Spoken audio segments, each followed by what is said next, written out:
স্বরাষ্ট্রমন্ত্রী সালাউদ্দিন আহমেদ জানিয়েছেন, অপরাধীদের নির্মূল করে মোহাম্মদপুর এলাকাকে নিয়ন্ত্রণে আনা হবে। আজ সচিবালয়ে পুলিশ সদস্যদের পুরস্কৃত করার পর তিনি কথা বলেন। মন্ত্রী বলেন, আগের সরকারের চেয়ে বর্তমান সরকার অনেক গতিশীল, যা পুলিশকে পুনরায় সক্রিয় করার মাধ্যমে প্রমাণিত। তিনি জানান, ইন্টারপোলের মাধ্যমে সাবেক আইজিপি বেনজির আহমেদকে দুবাইয়ে গ্রেপ্তার করা হয়েছে এবং তাকে দেশে ফেরানোর প্রক্রিয়া চলছে। আওয়ামী লীগকে মাফিয়া দল আখ্যা দিয়ে তিনি উল্লেখ করেন, দলটির কার্যক্রম নিষিদ্ধ থাকলেও আগামী 23 জুন তাদের প্রতিষ্ঠা বার্ষিকীকে কেন্দ্র করে যেকোনো অপতৎপরতা রুখতে আইনশৃঙ্খলা বাহিনীকে সতর্ক থাকার নির্দেশ দেওয়া হয়েছে। নির্বাচিত সরকার আসার পর পুলিশের দায়িত্বশীল ভূমিকার প্রশংসাও করেন তিনি। আগের যে কোনো সরকারের তুলনায় আমরা যেই গতিতে যে স্পিডে কাজ করছি মাননীয় প্রধানমন্ত্রীর নির্দেশনায় সর্বক্ষেত্রে, সেটা নিশ্চয়ই আপনাদের দৃষ্টিগোচর হচ্ছে। ইতিপূর্বে যে ইন্টারপোলের মাধ্যমে আমরা রেড নোটিশ জারি করেছিলাম, সেটা বাস্তবায়ন হয়েছে এবং তারা সেই ওয়ারেন্টের অনুসারে, রেড নোটিশের অনুসারে তারা তাকে গ্রেফতার করতে সক্ষম হয়েছে। তাৎক্ষণিকভাবে তারা ইমেইলের মাধ্যমে আমাদের এনসিবিকে জানিয়েছে। মেহেরপুর সীমান্তে ভারতীয় সীমান্তরক্ষী বাহিনী বিএসএফের দফায় দফায় পুশিনের চেষ্টা বর্ডার গার্ড বাংলাদেশ বিজিবির কঠোর অবস্থানে ব্যর্থ হয়েছে। এর আগে শুক্রবার ভোরে সদর উপজেলার বুড়িপোতা সীমান্ত দিয়ে 4 জনকে বাংলাদেশে জোরপূর্বক পাঠানোর চেষ্টা করে বিএসএফ। স্থানীয়দের সহায়তায় বিজিবি তা রুখে দেয়। এদিকে চলতি মাসে মেহেরপুর সীমান্তে অন্তত 3টি পুশিনের ঘটনা ঘটেছে। গত 6 জুন তেঁতুলবাড়িয়া সীমান্তে নারী ও শিশুসহ কয়েকজনকে শূন্য রেখায় ফেলে রাখা হলেও দুদিন পর বিএসএফ তাদের ফেরত নেয়। এছাড়া আরও 11 জনকে পুশিনের চেষ্টা প্রতিহত করা হয়। বিজিবি 6 ব্যাটালিয়নের অধিনায়ক লেফটেন্যান্ট কর্নেল নাজমুল হাসান জানান, যে কোনো পুশিন প্রতিরোধে সীমান্তে সর্বোচ্চ সতর্কতা ও নজরদারি জোরদার করা হয়েছে। বাংলাদেশ পুলিশের ইউনিফর্মে বড় পরিবর্তন এনে পুলিশ ড্রেস রুলস 2025 সংশোধন করা হয়েছে। নতুন নিয়ম অনুযায়ী জেলা পুলিশ ও অধিকাংশ ইউনিটের সদস্যদের শার্ট হবে মূলত গাঢ় নীল এবং প্যান্ট হবে খাকি রঙের। তবে মেট্রোপলিটন পুলিশের সকল সদস্যদের জন্য শার্ট ও জ্যাকেটের রং নির্ধারণ করা হয়েছে হালকা জলপাই। এছাড়া জ্যাকেট, জার্সি, কার্ডিগান ও পুল ওভারের রঙও ডিপ ব্লু করা হয়েছে। নারী পুলিশ সদস্যদের জন্য ডিপ ব্লু শাড়ির সঙ্গে ডিপ ব্লু ব্লাউজ এবং মেট্রোপলিটনের ক্ষেত্রে লাইট অলিভ ব্লাউজ পরার বিধান রাখা হয়েছে। ট্রাফিক পুলিশ বা মাথা ঢাকতে ইচ্ছুক নারী সদস্যরা সারা বছরই ফুল স্লিভ পোশাক পরিধান করতে পারবেন। পুলিশ আইন 1861 এর 12 ধারা অনুযায়ী আইজিপি মোহাম্মদ আলী হোসেন ফকিরের নিজস্ব স্বাক্ষরে এই নতুন প্রজ্ঞাপনটি বৃহস্পতিবার সরকারিভাবে জারি করা হয়েছে। নারীর অর্থনৈতিক ক্ষমতায়ন, জলবায়ু সহনশীলতা বৃদ্ধি এবং নারী শান্তি ও নিরাপত্তা এজেন্ডা বাস্তবায়নে ইউএন উইমেনের আরও ঘনিষ্ঠ সহযোগিতা চেয়েছে বাংলাদেশ। শুক্রবার নিউ ইয়র্কে জাতিসংঘের আন্ডার সেক্রেটারি জেনারেল ও ইউএন উইমেনের নির্বাহী পরিচালক সীমা বাহৌসের সঙ্গে বৈঠকে আহ্বান জানান পররাষ্ট্র প্রতিমন্ত্রী শামা ওবায়দ ইসলাম। বৈঠকে প্রতিমন্ত্রী সাবেক প্রধানমন্ত্রী বেগম খালেদা জিয়ার দূরদর্শী উদ্যোগে অবৈতনিক নারী শিক্ষা প্রবর্তন এবং বর্তমান সরকারের অধীনে স্নাতকোত্তর পর্যন্ত অবৈতনিক শিক্ষা ও স্বাস্থ্য সেবা সম্প্রসারণের কথা তুলে ধরেন। সীমা বাহৌসের নারী ক্ষমতায়নে বাংলাদেশের অগ্রগতির প্রশংসা করেন এবং জাতিসংঘ সাধারণ পরিষদের 81তম অধিবেশনের সভাপতি পদে বাংলাদেশ নির্বাচিত হওয়ায় অভিনন্দন জানান। এছাড়া বৈঠকে রোহিঙ্গা নারী ও শিশুদের মানবিক সহায়তায় অর্থায়নের ঘাটতি নিয়ে উদ্বেগ প্রকাশ করে তাদের দ্রুত মিয়ানমারে প্রত্যাবাসনের উপর জোর দেওয়া হয়। চা শিল্পের উন্নতি, সবুজ হোক অর্থনীতি প্রতিপাদ্যকে সামনে রেখে আজ মৌলভীবাজারের শ্রীমঙ্গলে উদযাপিত হচ্ছে জাতীয় চা দিবস 2026। দিবসটি উপলক্ষে দেশের চা শিল্পে বিশেষ অবদানের স্বীকৃতিস্বরূপ বিভিন্ন ব্যক্তি ও প্রতিষ্ঠানকে দেয়া হচ্ছে জাতীয় চা পুরস্কার 2026। জাতীয় চা দিবসের অনুষ্ঠানে প্রধান অতিথি হিসেবে উপস্থিত ছিলেন মৌলভীবাজার 4 আসনের সংসদ সদস্য মোহাম্মদ মুজিবুর রহমান চৌধুরী। আরও উপস্থিত ছিলেন বাংলাদেশ চা বোর্ডের chairman major general Mohammad Mezbauddin Ahmed. Bangladesh চা বোর্ড জানিয়েছে, প্রতি বছর 21 মে জাতীয় চা দিবস পালনের সিদ্ধান্ত থাকলেও চলতি বছর আনুষ্ঠানিক আয়োজনটি 20 জুন অনুষ্ঠিত হচ্ছে। দেশের চা শিল্পের উন্নয়ন, সম্ভাবনা ও চ্যালেঞ্জ নিয়ে দিনব্যাপী কর্মসূচিতে অংশ নেবেন খাত সংশ্লিষ্ট বিভিন্ন অংশীজন, উদ্যোক্তা ও শ্রমিক প্রতিনিধিরা। ফরিদপুরের সাউথায় মরহুম KM ওবায়দুর রহমান স্মৃতি ফুটবল টুর্নামেন্ট 2026-এর উদ্বোধন করা হয়েছে। শুক্রবার বিকেলে সোনাপুর ইউনিয়ন ফুটবল একাডেমির আয়োজনে ফকুরা সরকারি প্রাথমিক বিদ্যালয় মাঠে এই টুর্নামেন্টের উদ্বোধন করা হয়। সোনাপুর ইউনিয়ন ফুটবল একাডেমির উপদেষ্টা ডাক্তার মোহাম্মদ কাউসার আলীর সভাপতিত্বে উপস্থিত ছিলেন সোনাপুর ইউনিয়ন ফুটবল একাডেমির প্রতিষ্ঠাতা, পরিচালক, বিশিষ্ট ব্যবসায়ী, সমাজসেবক মোহাম্মদ সরোয়ার হোসেন। উদ্বোধনী ম্যাচে রাঙ্গারদিয়া ফুটবল স্পোর্টিং ক্লাব বনাম গোপালিয়া ফুটবল স্পোর্টিং ক্লাব অংশগ্রহণ করেন। ট্রাইবেকারে জয়লাভ করে রাঙ্গারদিয়া ফুটবল স্পোর্টিং ক্লাব।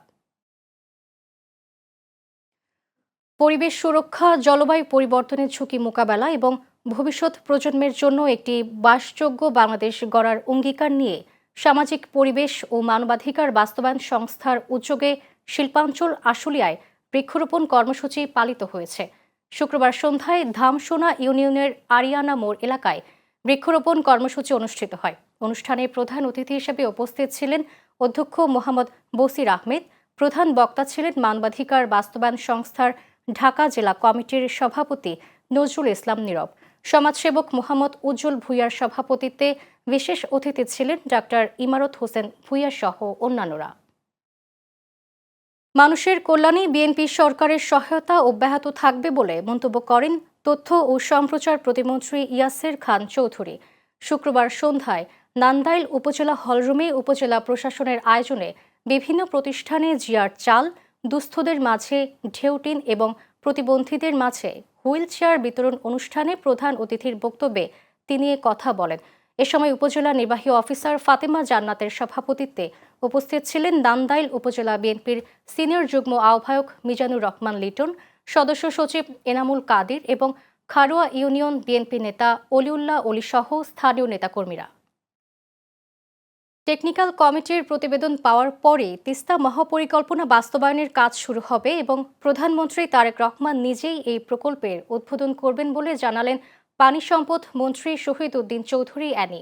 শুক্রবার সন্ধ্যায় কাউনিয়া রেল সেতু এলাকায় তিস্তা নদীর পাড়ে আয়োজিত সমাবেশে তিনি এসব কথা বলেন। ত্রাণ ও দুর্যোগ ব্যবস্থাপনা মন্ত্রী আসাদুল হাবিব দুলু বলেন, তিস্তা নদীর ভাঙন ও পানি সংকট নিরসনে দ্রুত মহাপরিকল্পনা বাস্তবায়ন প্রয়োজন। টেকনিক্যাল কমিটির রিপোর্ট পাওয়ার পর একনেকে অনুমোদনের মাধ্যমে প্রকল্পের কাজ শুরু হবে। এ সময় উপস্থিত ছিলেন পানি সম্পদ প্রতিমন্ত্রী ফরহাদ হোসেন আজাদ সহ স্থানীয় প্রশাসন ও বিএনপির নেতাকর্মীরা। মাদারীপুরের ডাসারে খাল খনন শেষে দুই পাড়ের রাস্তায় বৃক্ষরোপণ কর্মসূচি উদ্বোধন করেন মাদারীপুর ৩ আসনের সংসদ সদস্য আনিসুর রহমান খোকন তালুকদার। শুক্রবার বিকেলে ডাসার উপজেলার কাজী বাকাই ইউনিয়নের উত্তর ভাউতুলি ঘটকের খালের পাড়ে বৃক্ষরোপণ কর্মসূচির উদ্বোধন করা হয়। প্রধান অতিথির বক্তব্যে খোকন তালুকদার বলেন, সবুজায়নের ক্ষেত্রে অক্সিজেন ও পানির এই ধারাবাহিকতা যদি রক্ষা করা যায় তাহলে বাংলাদেশের যে জলবায়ু পরিবর্তনের প্রভাব সেটা থেকে অনেক ক্ষেত্রে রক্ষা পাওয়া যাবে। এ সময় উপস্থিত ছিলেন ডাসার উপজেলা বিএনপির সভাপতি আলাউদ্দিন তালুকদার, কালকিনি উপজেলা বিএনপির সাবেক সাংগঠনিক সম্পাদক আব্দুস সালাম খান সহ বিএনপির নেতাকর্মীরা। খুলনার দিঘলিয়ায় কৃষিকে আরও সমৃদ্ধ, পুষ্টি নির্ভর ও পরিবেশ বান্ধব করার লক্ষ্যে পার্টনার ফিল্ড স্কুল কংগ্রেস 2026 অনুষ্ঠিত হয়েছে। শুক্রবার বিকেলে উপজেলা কমপ্লেক্সে অডিটোরিয়ামে উপজেলা কৃষি সম্প্রসারণ অধিদপ্তরের আয়োজনে এই কংগ্রেস অনুষ্ঠিত হয়। দিঘলিয়া উপজেলা নির্বাহী কর্মকর্তা সুজন দাস গুপ্তার সভাপতিত্বে প্রধান অতিথি ছিলেন খুলনা 4 আসনের সংসদ সদস্য SK আজিজুল বারী হেলাল। বিশেষ অতিথি ছিলেন খুলনার কৃষি সম্প্রসারণ অধিদপ্তরের উপপরিচালক কৃষিবিদ মোহাম্মদ নজরুল ইসলাম সহ কৃষি বিভাগের কর্মকর্তারা। অনুষ্ঠানের শেষে কৃষি উদ্যোক্তারা নিজেদের অভিজ্ঞতা বিনিময় করেন এবং মাঠ পর্যায়ে কৃষি উন্নয়নের সরকারের বিভিন্ন উদ্যোগের প্রশংসা করেন। 2026-27 অর্থ বছরের উন্নয়ন ও জনবান্ধব বাজেটকে স্বাগত জানিয়ে গোপালগঞ্জের টুঙ্গিপাড়ায় বিশাল গণসমাবেশে প্রধানমন্ত্রী তারেক রহমানকে ধন্যবাদ জানান দলটির নেতাকর্মীরা। শুক্রবার বিকেলে টুঙ্গিপাড়ার পাটগাতি বাজার পৌর মার্কেটে এই গণসমাবেশের আয়োজন করে টুঙ্গিপাড়া উপজেলা ও পৌর বিএনপি। সমাবেশে প্রধান অতিথি ছিলেন গোপালগঞ্জ 3 আসনের সংসদ সদস্য SM জিলানী। তিনি বলেন, প্রধানমন্ত্রী তারেক রহমানের দূরদর্শী নেতৃত্বে ঘোষিত এই বাজেট দেশের চলমান উন্নয়ন যাত্রাকে আরও বেগবান করবে। টুঙ্গিপাড়া উপজেলা বিএনপির সভাপতি মোহাম্মদ সালাউদ্দিন শেখের সভাপতিত্বে স্থানীয় বিএনপি, যুবদল ও ছাত্রদলের শীর্ষ নেতাকর্মীরা বক্তব্য রাখেন। বক্তারা সরকারের এই গণমুখী বাজেট বাস্তবায়নে সবাইকে ঐক্যবদ্ধভাবে কাজ করার আহ্বান জানান। মৌলভীবাজারের শ্রীমঙ্গলে শুরু হয়েছে 3 দিন ব্যাপী হারমোনি ফেস্টিভ্যাল সিজন 2। ফুলছড়া চা বাগান মাঠে বেসামরিক বিমান পরিবহন ও পর্যটন মন্ত্রী আফরোজা খানম রিতা প্রধান অতিথি হিসেবে উৎসবের উদ্বোধন করেন। এবারের উৎসবে দেশের 27টি ক্ষুদ্র নৃগোষ্ঠী অংশ নিয়েছে। উদ্বোধনী অনুষ্ঠানে মন্ত্রী বলেন, ক্ষুদ্র নৃগোষ্ঠীর সংস্কৃতি শুধু প্রদর্শনের মধ্যে সীমাবদ্ধ থাকবে না, বরং তা পর্যটন সম্পদে রূপান্তর করতে কাজ করছে সরকার। একই সঙ্গে community based tourism, eco tourism এবং টেকসই পর্যটনের প্রসারে নানা উদ্যোগ বাস্তবায়ন করা হচ্ছে। শ্রীমঙ্গলের সাংস্কৃতিক বৈচিত্র্য তুলে ধরে তিনি আশা প্রকাশ করেন, এই উৎসব ভবিষ্যতে আন্তর্জাতিক রূপ নেবে। 20 জুন শুরু হওয়া এই আয়োজন চলবে আগামী 21 জুন পর্যন্ত। অনুষ্ঠানে বিশেষ অতিথি হিসেবে উপস্থিত ছিলেন বেসামরিক বিমান পরিবহন ও পর্যটন প্রতিমন্ত্রী এম রশিদুজ্জামান মিল্লাত ও স্থানীয় সংসদ সদস্যরা। সভাপতিত্ব করেন মন্ত্রণালয়ের সচিব ফাহমিদ আক্তার।